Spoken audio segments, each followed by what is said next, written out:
Welcome to Pop Culture Retro, which was recently voted the 15th best podcast by the residents of Golden Years Retirement Community in Boca Raton, Florida. Each show will revisit some of your favorite pop culture memories with insider and outsider perspectives. Now, please help me welcome your hosts, Moosie Drier and Jonathan Rosen. Hello, and welcome to another edition of Pop Culture Retro. I'm Jonathan Rosen, along with Moosie Drier, and today we are excited to welcome an iconic actor with over 250 credits to his name, including starring in such series as Gentle Ben and The Baileys of Balboa. He's voiced the character of Roo in several Winnie the Pooh features. He's appeared in films such as the Austin Powers movies, Backdraft, and many, many others. He's the co-author of the fantastic showbiz memoir, The Boys, which he wrote with his brother Ron. Please help us welcome Clint Howard. Clint, thanks so much for joining us today. Listen, it's my pleasure, and what a wonderful opening. I'm honored and humbled by that. Usually like to find out, no matter who's on, what kind of family background they have in terms of who encouraged the arts. Rance and Jean, they also worked a lot. So what can you tell us about your parents?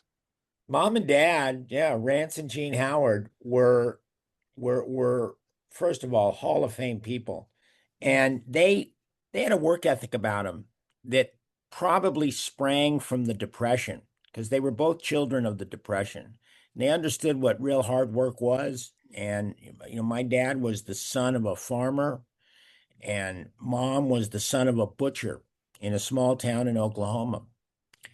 And the idea of participating in the entertainment business, the idea of making a living at it, is something that just really interested both of them. And so they instilled this enthusiasm for being in the arts. I mean, we were a very, very open family. We didn't talk a lot of shop at home, but when it was time to discuss things, we knew the business. And it was never about the money.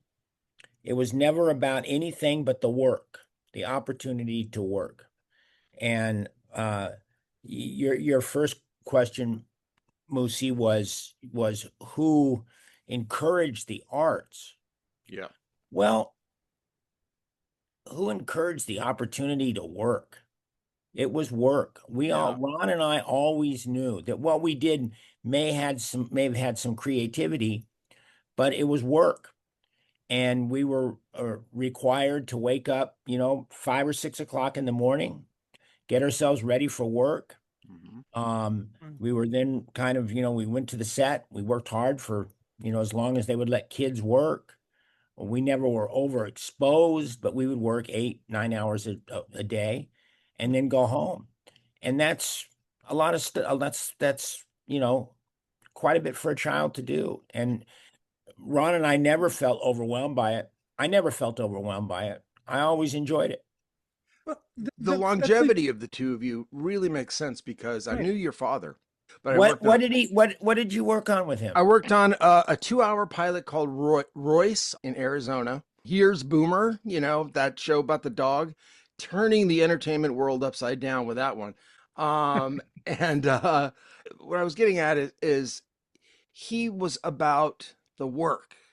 And that makes sense about you and Ron. And he was the nicest guy. I'm sure you get that all the time. Rance was just a real warm, personable man and a good actor.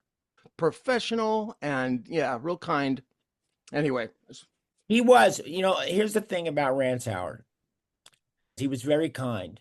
He was very appreciative of the opportunity to work, and very grateful that he had managed to put himself in this in the world of entertainment. But this is something that's very, very heady stuff. My dad was not intimidated by any situation or anybody when the arm of show business hung themselves over my dad's shoulder. There's always that time where when you're in the business and either you want to just, for lack of a better term, you want to call them fat cats, or you want to call them, studio executives or hotshot movie producers, they tend, if they identify somebody who they might be able to use, they put their arm around them and they tell them how good they are. Oh boy, you're really talented. Oh boy, you're really, really good. And it can be a little intoxicating. And it also can be a little intimidating. And Dad was never intimidated by any of that. He kept his head on straight. His priority was his family, and his priority was if you work hard and do well, it will pay off. Yep. I want to ask you because you started so young. I'm always curious about this with kid actors. Did you think that all families did this, or did you realize how special your family was with regard to this? No, I mean, I understand why you might be thinking that, but no, I knew that it was unique. I knew that, there weren't I didn't have any other friends. I didn't know anybody else that was a child actor. I would run into people on auditions and things, very competitive. I was rarely ever given a role. The roles were always earned. I auditioned for the television series that I was on, Gentle Ben. I auditioned for all roles because, that's part of the process. You Well, know, you were only a couple years old or something when you first appeared on the Andy Griffith Show. I mean, you were so young, yet you I were was on too. so many other television programs at that time as well. Is there one? Do you recall your first memory of acting? Yeah, this is really getting into the weeds. My first Let's get memory of into it. acting was it was a pilot of a show called, God, I could look it up. Breaking Point, I believe is what it was called. Hmm. Mhm. And I was about 3 years old, and I was banging the part of the business I had was banging two pans together. They had these two little pans that I was banging together, making noise. And that's my memory. I remember the noise. I don't know if you guys dive deep into memories, Sure. but like as far as being on a movie set, well, first of all, I don't remember anything about the Andy Griffith Show. Mhm. I have by osmosis, I have experiences about the Andy Griffith Show Right. because, Ron was there every day, and I would go and visit, and there was not one bad vibe that ever came home from the Andy Griffith Show. Those people they were special. Sure. Ron and my dad and the whole Howard family were extremely, extremely lucky that Ron got that role of Opie, and that those people were those kind of caring, positive people. Um, but the memories, I start to have memories when I'm about 5 or 6 years old. Memories now that I can recall. Right. Here's another thing too. You've probably been telling stories, Moosie, about your experiences as a child actor for a long time.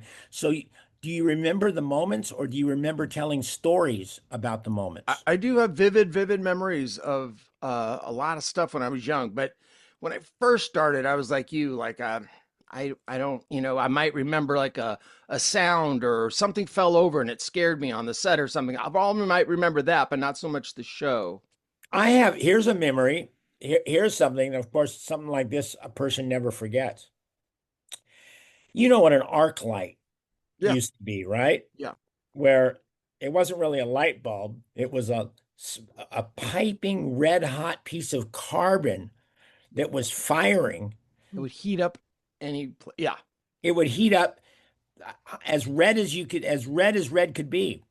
And of course, then the electricians would, when they needed to change that piece of, Carbon. they would pop it out with a pair of pliers and drop it on the ground. And that would fascinate me. And I Oh was no. told, Dad told me the story of, don't touch that. And the electricians would say that, you don't want to touch that. That's really, really hot. And I could see it glowing red. And it would be really fascinating to me that, wow, that's really hot. And then one time I looked down and I saw one that wasn't glowing red. Oh And no. I just reached down and touched it, and it just burned the crap out of my fingers. And I still remember it. I picked it up like this, and it was like, "Whoa! Ow! Ow!" That's a memory on a set I will not forget. Well, we'll tell So, Pamela Ferdin that you remember that over working with her on Breaking Point. Yeah, I yeah, remember Pamela. yeah. Well, everyone worked with her. We just had her on. Oh, yeah. cool. So yeah, I want to talk. Let me talk about your first series. You know, the Baileys of Balboa. So that was the first series where you were one of the stars. It starred the great character actor Paul Ford and Sterling Holloway, who besides many shows did a ton of voice work for Disney. Well, what were your experiences on that show?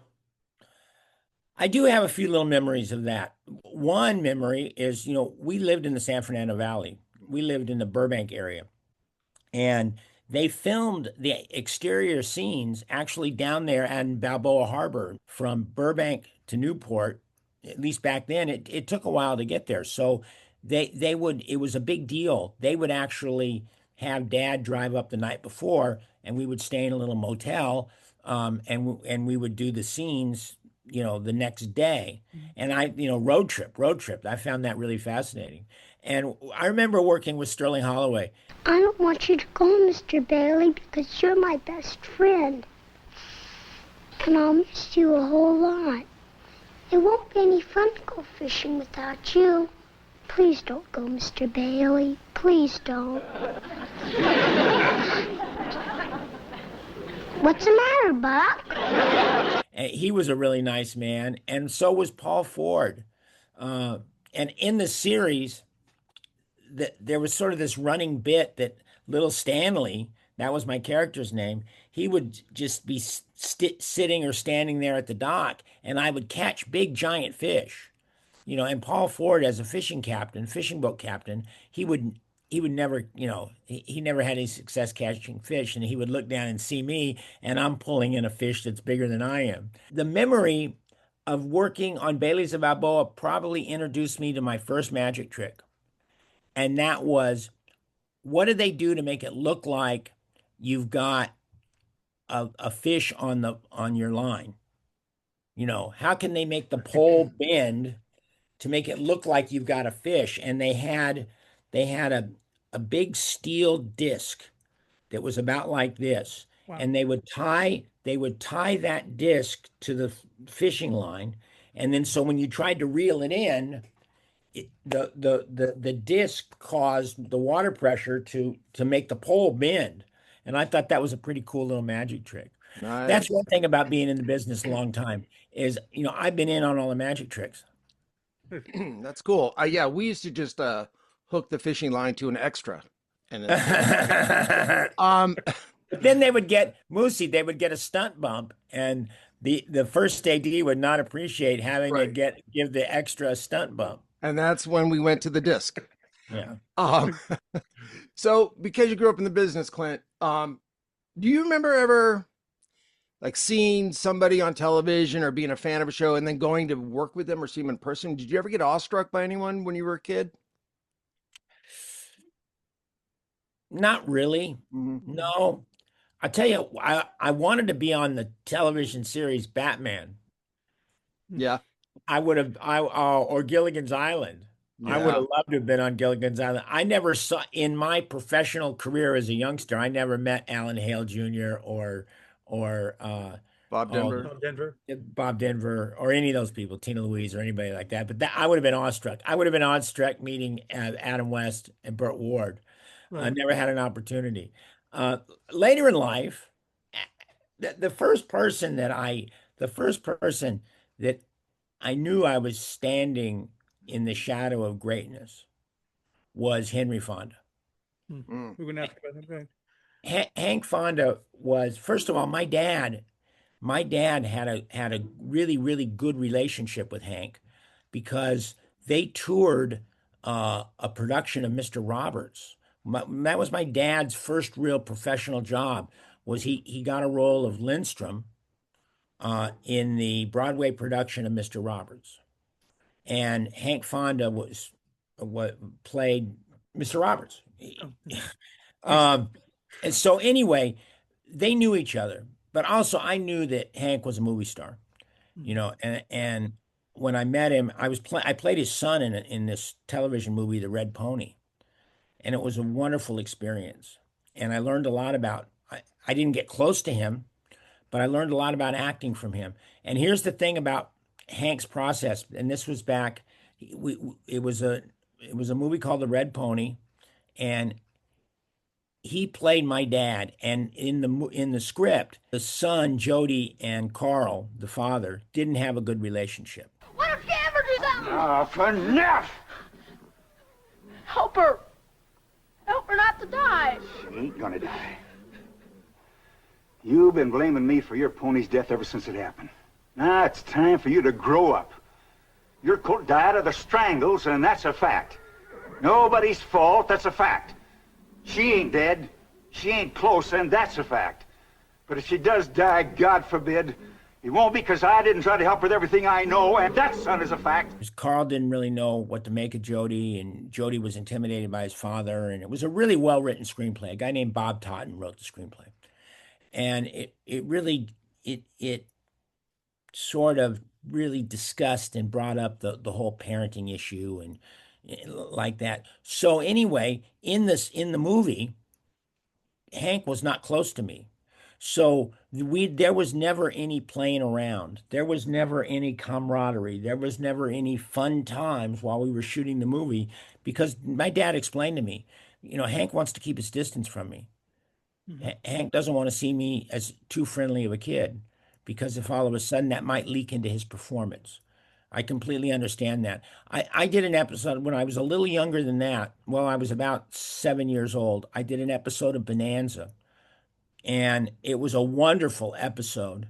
It's called All Ye His Saints. Elijah said that God could help my dad. I think Elijah's right. Good night, Joe. I had a wonderful time working on that.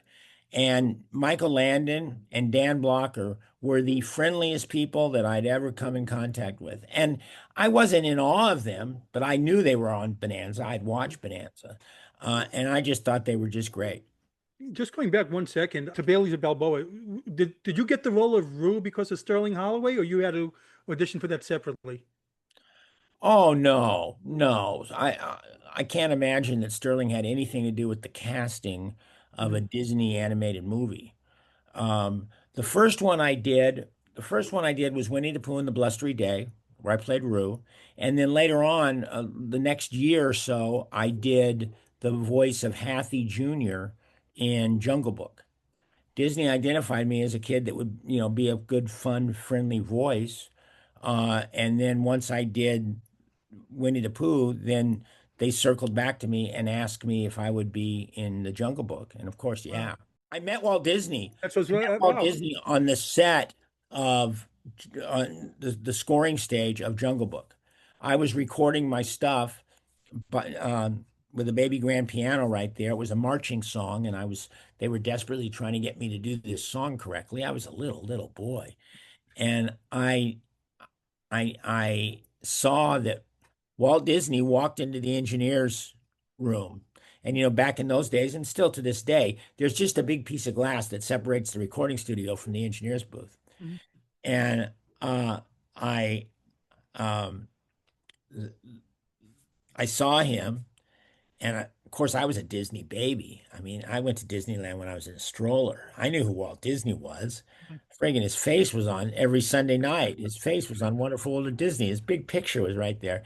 And then after a minute or two, I saw that he poked his head into the little window of the soundstage door, and he looked to see the coast was clear, and we weren't recording anything. And he opened the door and he took a couple of steps into the recording studio, and he said, "You're doing a fine job, Clint." And he gave me a little salute, and I moved on. But I still remember that moment. And that left an imprint that I'll never forget. Okay, that's the coolest thing ever. Yes. Walt Disney was one of those early executives that had his own private jet. And later on, I was doing a movie for Disney called The Wild Country. Mm-hmm.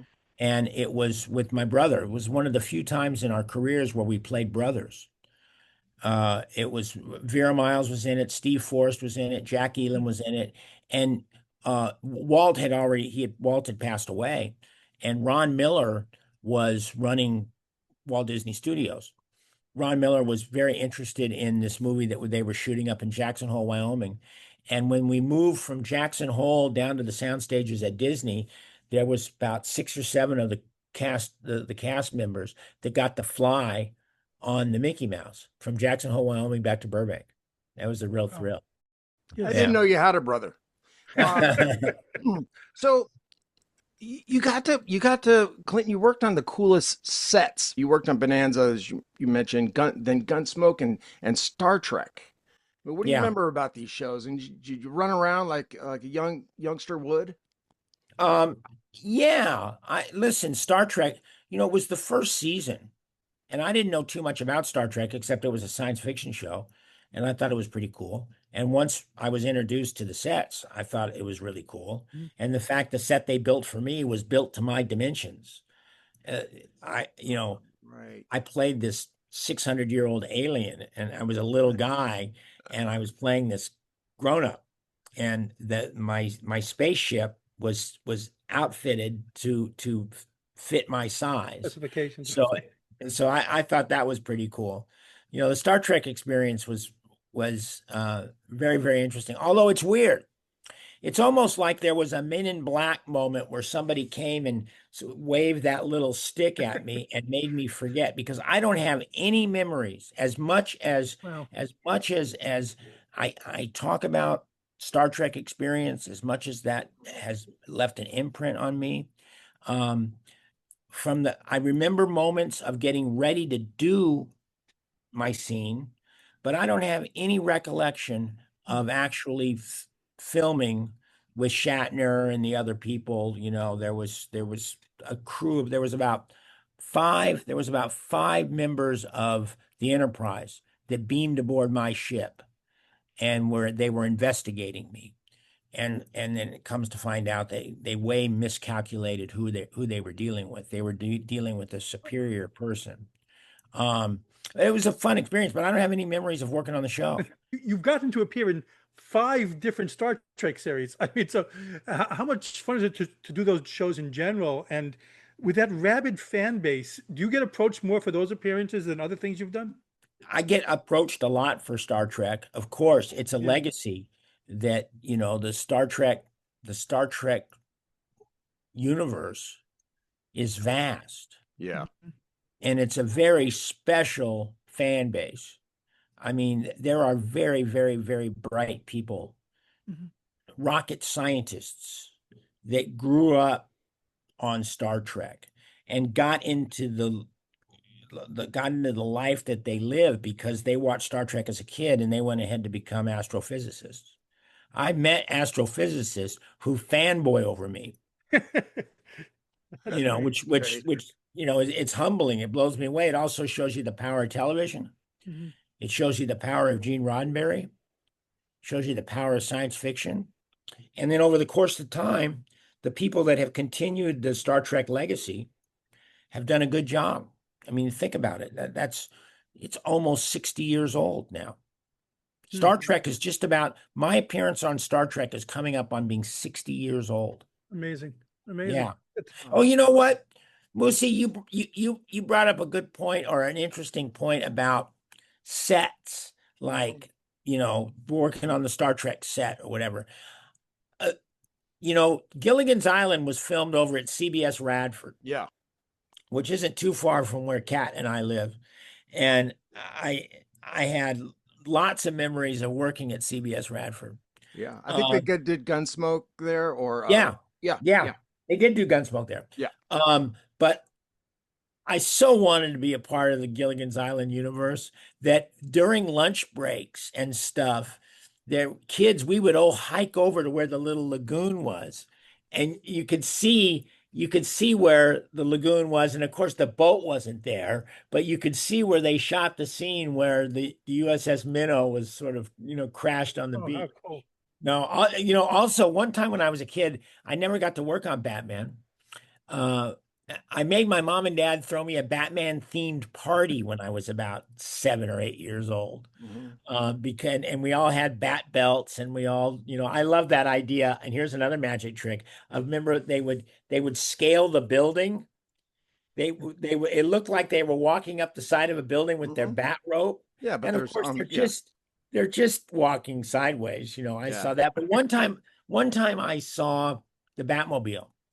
It was on a soundstage somewhere. It was somewhere, and I thought that was the coolest thing to actually in person see the Batmobile. You've brought it up 3 times that you weren't on Batman. You wanted to be. Have you talked to a therapist about this, or is it time to let it go, or no? I don't know.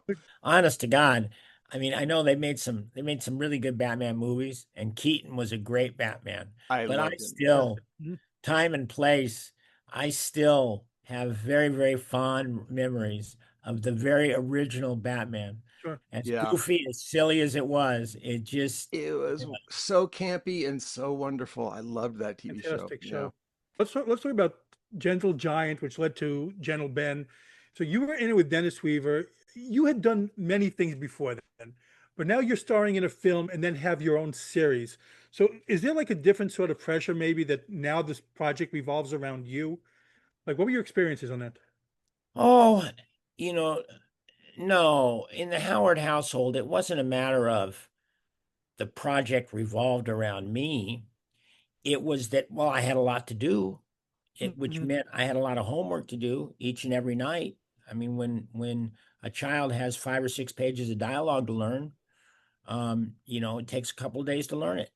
And every night in our house, Dad and I would study the next day's work. I mean, that's one absolute mission critical thing about the entertainment business is you got to be prepared.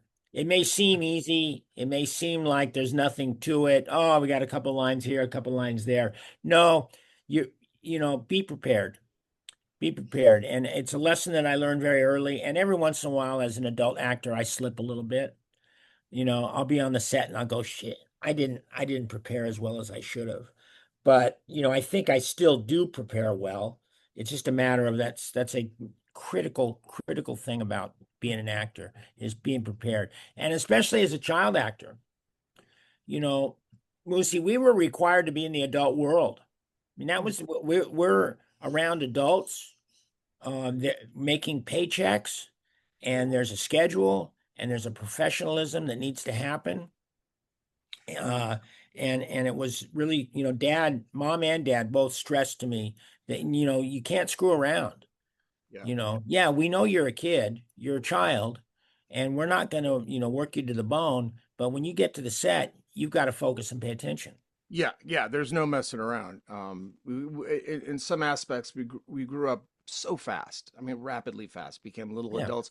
When you talk about being prepared, Clint, I mean, you couldn't be more correct, in my opinion, because there's nothing else that can go in because you're searching for your dialogue. You have to be prepared. And like you said, especially as a kid, because as children, we're limited anyway. We're not even fully developed. The actors that I know that I knew from the days of being a juvenile actor, there aren't many that make a living as an adult actor. I mean, it's first of all, it's an extremely tricky jump. And you and I can talk about this a lot because here's the thing: the business and the public, they get to know you as this cute pint-sized kid.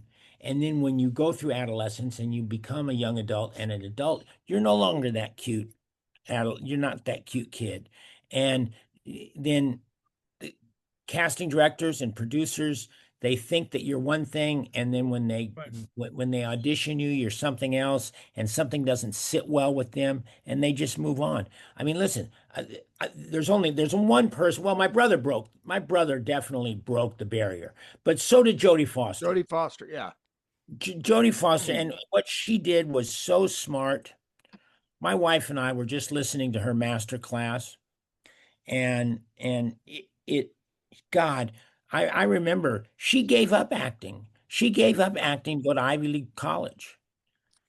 She literally stopped professionally working for 4 or 5 years.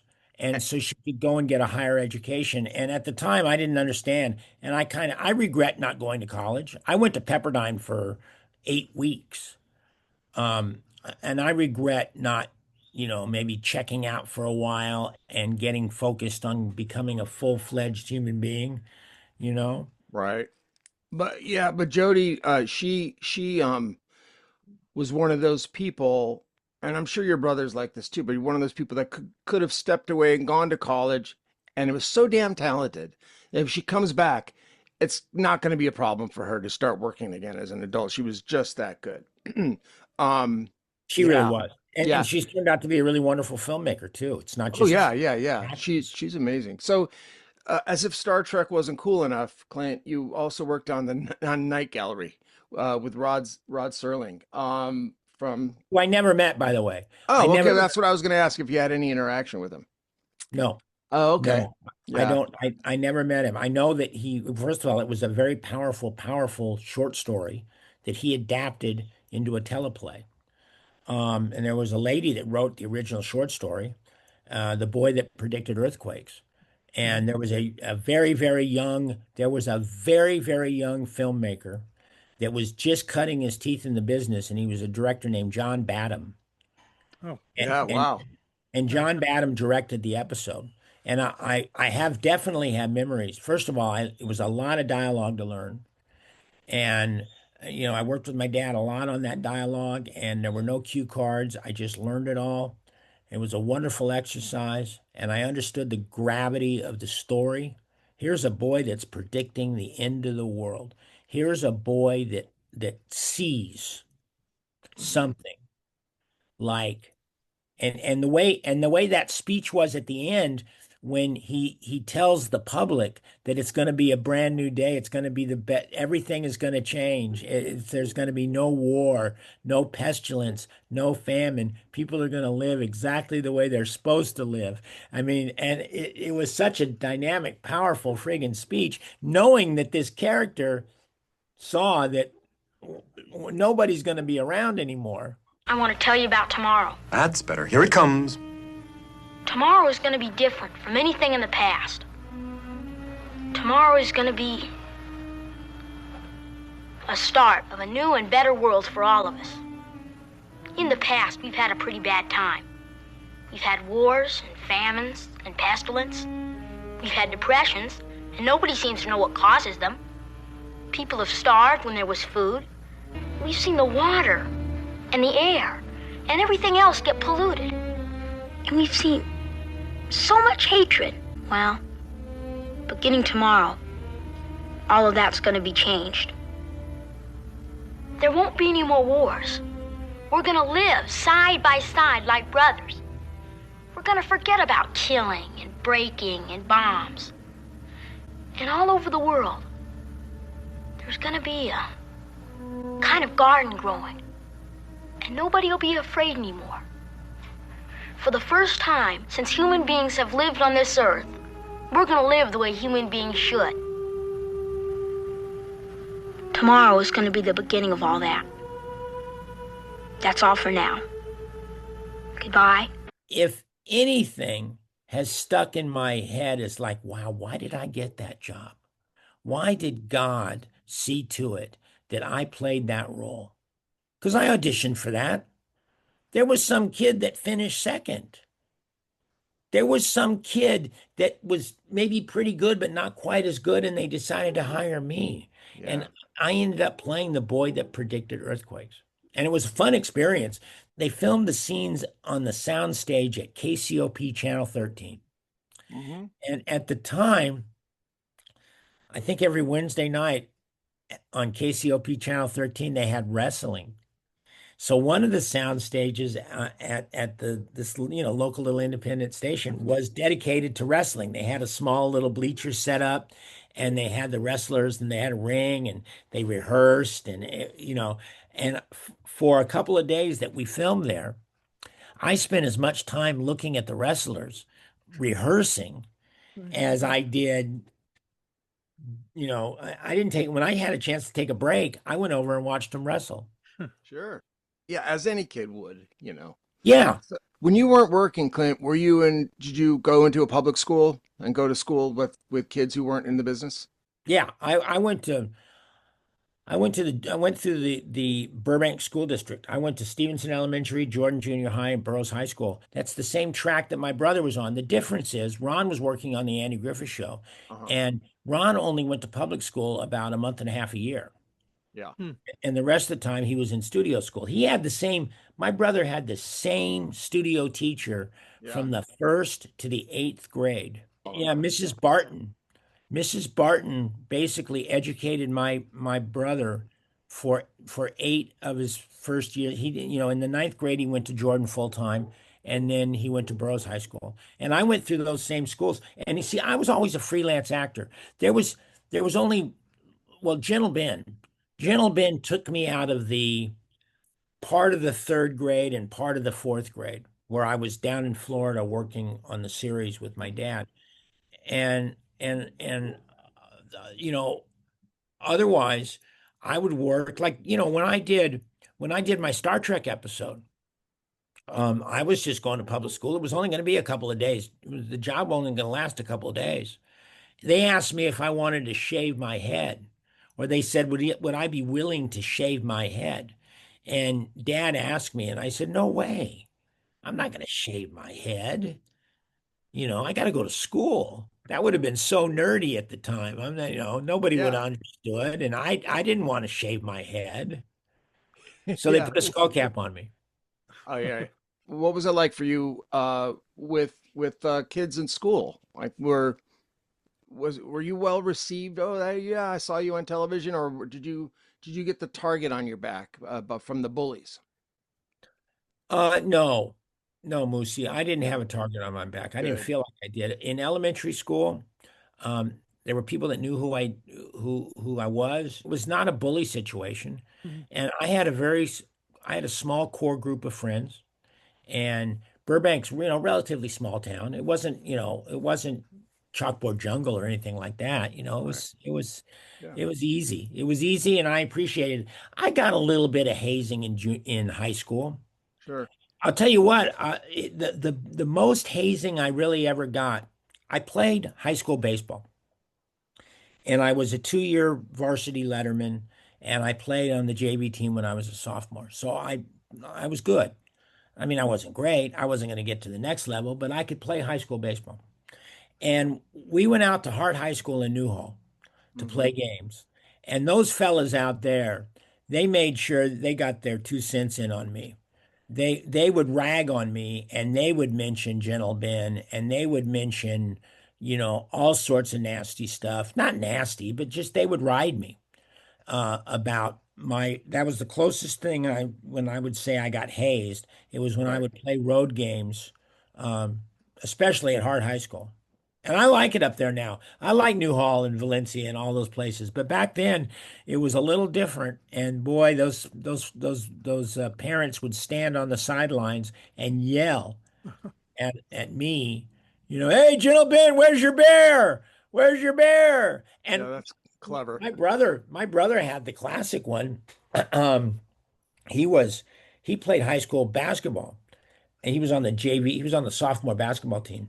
And when the other schools got wind that Ron was on the team, and the Andy Griffith Show was, a wildly popular show. Shit, it was a top 10 show of the entire run. That the opposing band would play the Andy Griffith Show theme song, and the cheerleaders would scream, "Miss it, Opie." Ron talks about it in the book. Ron got a lot more hazing than I got. Boy, sports were a big part of our lives. I Yeah. mean, Dad was not a sports guy. Dad was born on a farm, and Dad didn't play any kind of competitive sports. He didn't play any organized team sports at all. He did a little boxing when he was young, but not team sports. But Dad thought it would be really important that Ron and I, having been involved in the business so young, is that we do things like play Little League baseball and Park League basketball, and that was my interest. When I was not acting, I was thinking about playing sports. I was playing sports. And you were a Your pitcher, father I read, was a right? big sure. Yeah, I Right. pitched. I Right. pitched. I started pitching when I was about 10 years old, and I pitched up through high school. And now I can't straighten my right arm because I just, I threw and I threw and I threw and I threw and I loved it. I've had shoulder surgery and my elbow doesn't straighten out, but oh well. Well, you mentioned Henry Fonda, and you worked with Maureen O'Hara there too. You also worked a lot with Malcolm McDowell. What's he like to work with? Malcolm's a great dude. We've had plenty of really good conversations. He's another generation. He's older than I am. I mean, we're not like we're not necessarily contemporaries. Right. But boy, Malcolm's done some great work, and I love watching him act. He's one of those guys. God, I hadn't thought about this. Thanks for bringing up that memory. I hadn't thought about Malcolm in a while, but he really relishes acting, and he enjoys it. And well, he gets to play a lot of kind of villainous characters, and he's done a lot of interesting things. And my goodness, frigging Clockwork Orange, Ugh, was goodness. brilliant. And so anyway, I have the utmost respect for Malcolm. He's fun. He's fun. Yeah. Nice. Hey, so Clint, how old were you roughly when you did Rock and Roll High School? You were. I don't think I was of age. I think well, it was not, I'll tell you when it was. It was 1979. Okay, so you were old enough to, I mean, so you probably have memories. The Ramones were in Rock and Roll High School, fun movie. What are your memories of that? First of all, it's a Roger Corman movie, and they work fast. Not a lot of time to screw around. And I had a good running buddy, Vince Van Patten. Vince Van Patten and I knew each other from auditions and various things over the years. I don't think we'd ever worked together, but getting to hang out with him for 3 or 4 weeks was fun. And there was Day Young, and there was PJ Souls, and there's always a camaraderie of working on a Roger Corman movie because, the food's usually bad, the work conditions are hard, it's fast, and there's a lot of hungry people. There's a lot of hungry people, and there's a lot. Alan Arkus, the guy that directed Rock and Roll High School, what a lovely guy. Mm-hmm. And I've, not stayed in touch. Well, I have stayed in touch with him.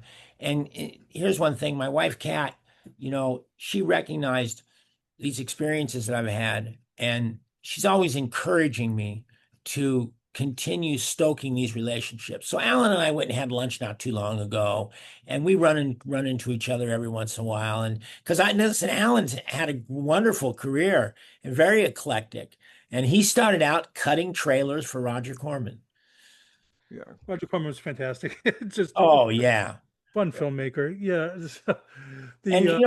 Roger, first of all, he's a very bright guy. My brother has had a tremendous amount of respect. Well, he still does when Roger's gone, but has a tremendous amount of respect for what he did and the chances that he gave young filmmakers. And there was only one reason. There was only one reason why Roger gave these young filmmakers a chance, is he knew they were hungry and they would work cheap. Wait, so I reached out to Roger Corman. Was Corman behind Eat My Dust or any of the early things your brother did? Is that? Oh yeah, I'm just putting that together. Yeah, okay. Yeah, no. Roger Corman contacted my brother and said, "You want to be in a movie? You want to star in a movie?" And that movie was Eat My Dust. And by that point, Ron had fully gotten the bug to be a filmmaker. And Ron's come back from the offer of, "Hey, will you be in Eat My Dust?" Ron said, "Yes, under one condition, is that you give me an opportunity to direct one of your movies." And Roger wouldn't do that. Roger wouldn't guarantee him a job. The contract didn't say, if you act in one, you'll get to direct one. But what Roger said is, I will listen to you. If you work in my movie, I will let you pitch me story ideas. I will let you sell me on you being a director. And at that point, after Ron did Eat My Dust, my brother and my dad got together creatively and came up with ideas, and they pitched an idea to Roger Corman, and Roger Corman bought it. And it was originally, the idea was loosely based on an idea that my dad had developed for Burt Reynolds. See, my dad and Burt Reynolds went way back.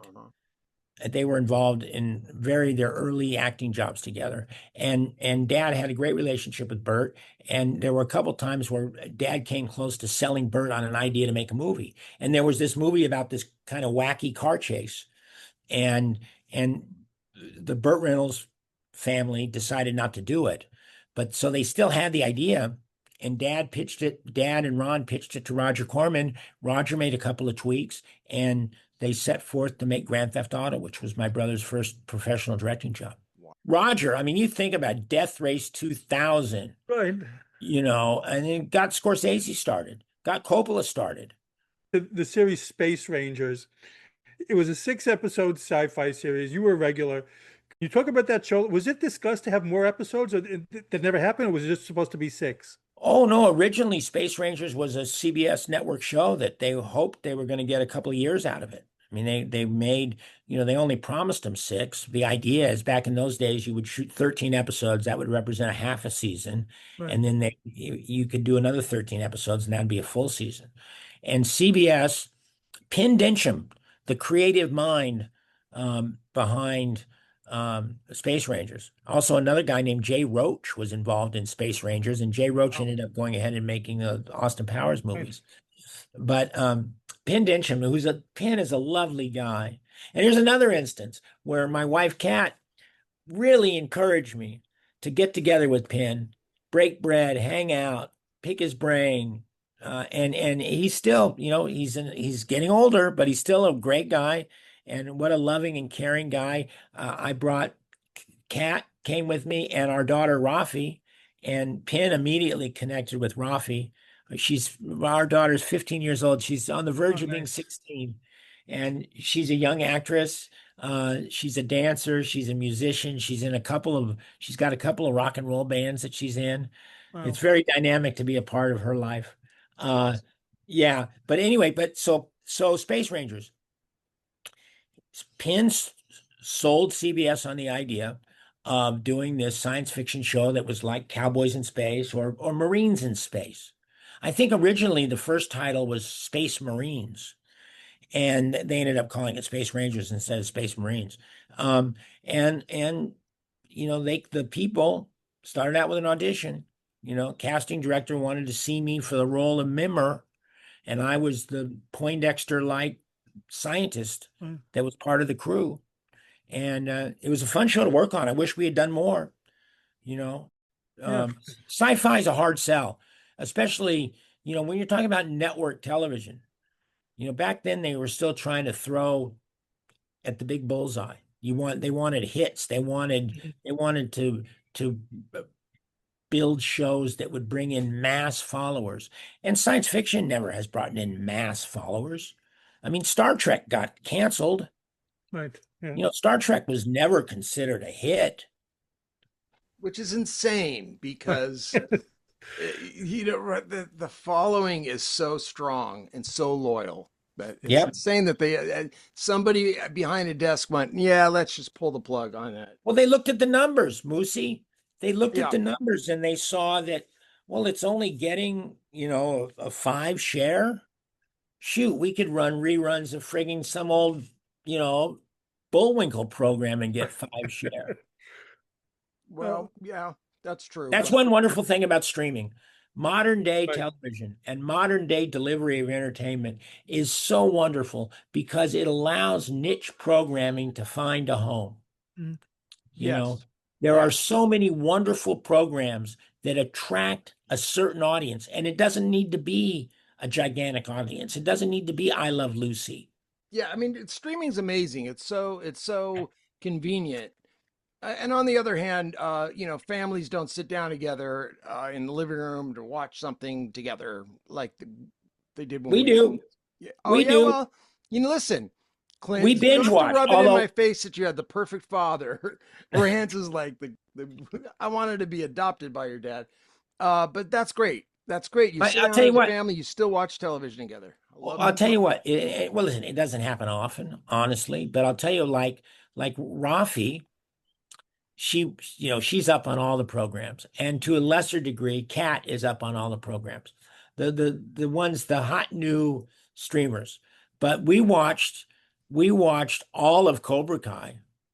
Oh, and we just watched. I may box the name up. Kat and I just went through a little street. God, what is it? Gina and Georgia and Gina. It's a fun little show.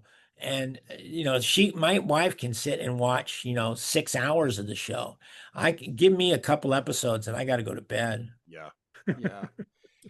Hey, so when you worked with Michael Keaton on Night Shift, did you know that he was going to be as big as he became?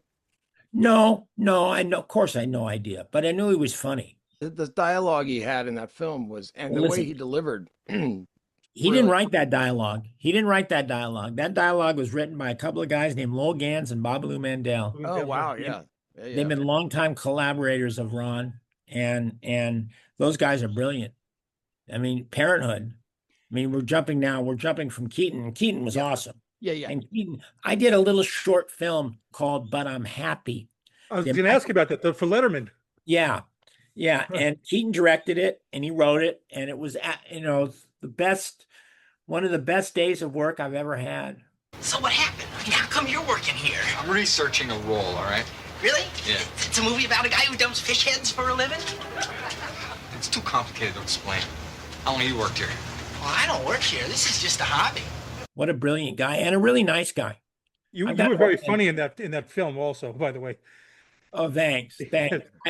I'll tell you, Keaton, I worked with Keaton, God, I couldn't tell you exactly how many, 3 or 4 times on films. And I just, so impressed by him. And he doesn't get intimidated by situations. He's one of those guys that doesn't get intimidated. Oh, yeah. Sure. You had already gotten to appear in Star Trek, one of the biggest sci-fi franchises. Then you got a Star Wars film under your belt as well. So how cool is it to be a part of that, just that universe? And you've been a big Star Wars fan before? Not necessarily. I admired what George did. I've seen a few of the movies. To be honest, science fiction is not my favorite genre of movie. I was more proud of Ron, the fact that Kathleen Kennedy and the people that run Lucas Films and Disney entrusted my brother to be at the tip of the spear of a multi-billion-dollar enterprise. And he did a great job. My brother, I was so proud of him. When I saw him running that set, it was so proud. And it was really nice that they found a spot for me. I wasn't there when it happened, but when Ron got hired to replace the 2 directors, and Ron was beginning to have meetings with Kathleen Kennedy and the team, and it was Ron told me it was Kathleen Kennedy who said, as they were going through the script, she was the one that suggested me for that role. And that role had originally been done by a woman. And Ron said, I don't think that this trainer of these droids should be a woman. I think it needs to be more like Mickey from Rocky. And at that point, Kathleen Kennedy says, that would be a good spot for your brother. And it was fun, flew over to London for a week, went through a day of wardrobe prep, makeup prep, a little rehearsal, and then worked, and it was a blast. We wanted to ask about Arrested Development and the memoir. Well, the Arrested Development gig is interesting, and it just shows you the twists and turns of Hollywood. I was not originally hired to be in Arrested Development.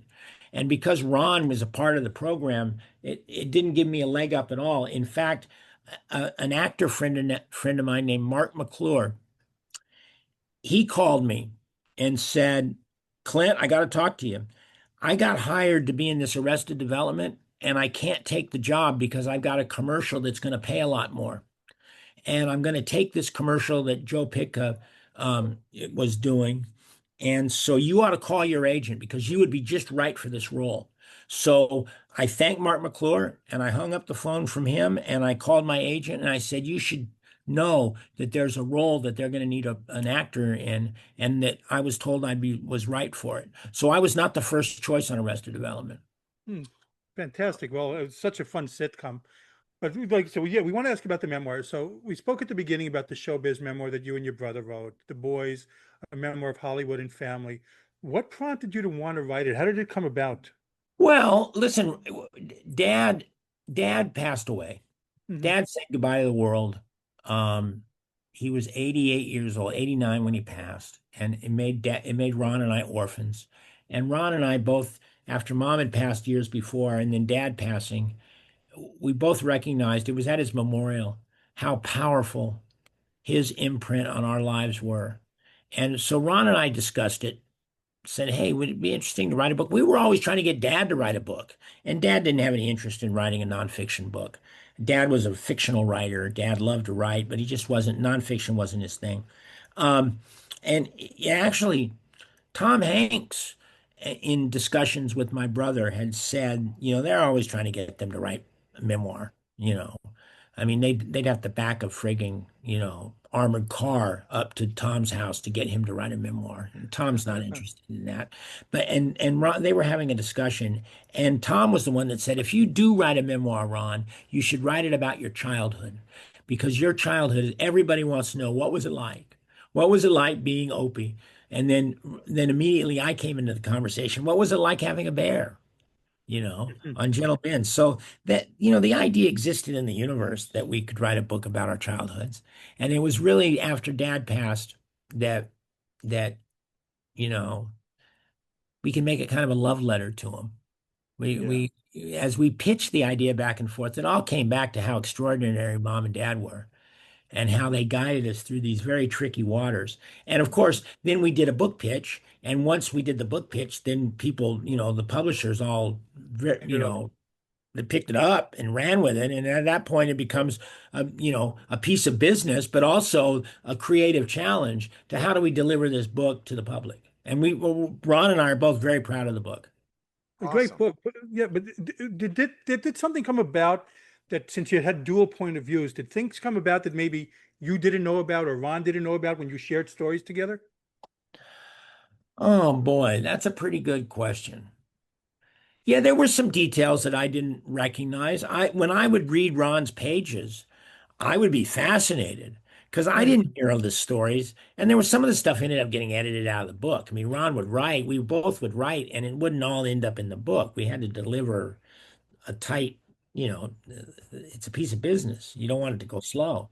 But Ron's experiences on the set of, like, The Music Man, the idea that they were using such hot lights to light up those sets, and like the costumes were wool, and everybody was sweating. And back in those days, cigarette smoke and drinking was the norm. So Ron and I both have shared experiences about the smells of being on a movie set, the smells of what it's like to have those arc lights blasting you in the face, and have the wardrobe on, and what does it smell like? So Ron and I have always had a really close relationship, but we didn't discuss shop when we were kids. Yeah. Wow, that's cool. I gotta read. Hey, Clint, or listen. Or listen, the book is available on audio, and Ron reads his words and I read mine. So, wow. Hey, Clint, you're a good man. Thank you so much for giving us your time. I appreciate it. Maybe we can circle back and do it again. Yes, we'd love. All right, so we'll wrap this. Give us 1 second. We'll just close it out. So again, this has been Pop Culture Retro. I'm Jonathan Rosen with Moosie Drier. And again, a very special thanks to Clint Howard. And please like, comment, and subscribe. Thank you for tuning in to Pop Culture Retro, where no one was hurt during the making of this podcast. Listening to this podcast just makes you really cool.